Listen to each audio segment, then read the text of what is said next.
Kasih karunia dan damai sejahtera dari Allah Bapa kita dan dari Tuhan Yesus Kristus menyertai kamu.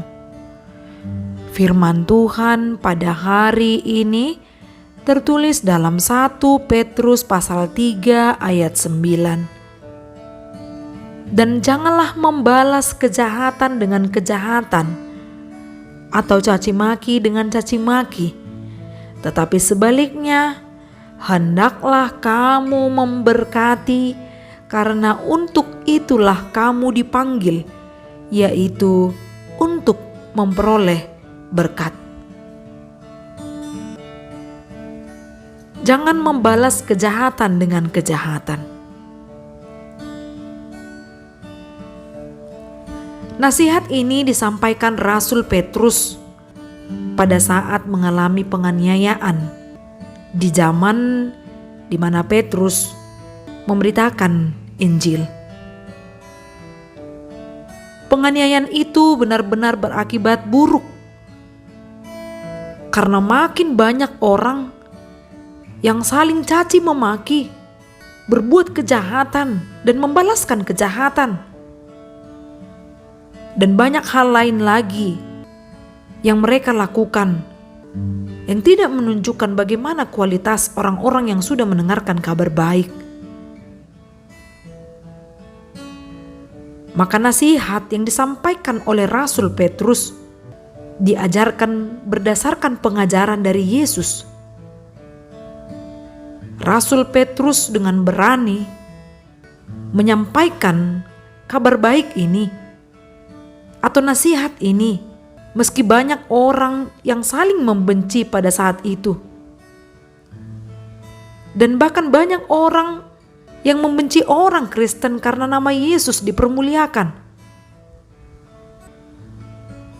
Namun dengan tegas, Rasul Petrus mengatakan, jangan membalas kejahatan dengan kejahatan, caci maki dengan caci maki. Itu bukan menunjukkan bagaimana perbuatan kasih jika kita membalaskan kejahatan dari kejahatan yang diperbuat oleh orang lain. Meski dalam hukum Yahudi ada mengatakan mata ganti mata, gigi ganti gigi, namun itu dipakai di dalam pengadilan supaya pengadilan menjatuhkan hukum yang adil. Mata ganti mata atau gigi ganti gigi bukanlah yang mengizinkan atau mengatakan sah-sah saja balas dendam. Bukan sikap seperti itu yang menunjukkan kasih. Namun Yesus yang adalah kasih, yang membawa kedamaian, itu yang perlu diberitakan Rasul Petrus untuk jemaat yang mengalami penganiayaan. Baiklah orang Kristen yang hidup di dalam kasih dan damai mendengarkan pengajaran Rasul Petrus yang mengatakan hendaklah kamu memberkati karena untuk itulah kamu dipanggil, yaitu untuk memperoleh berkat.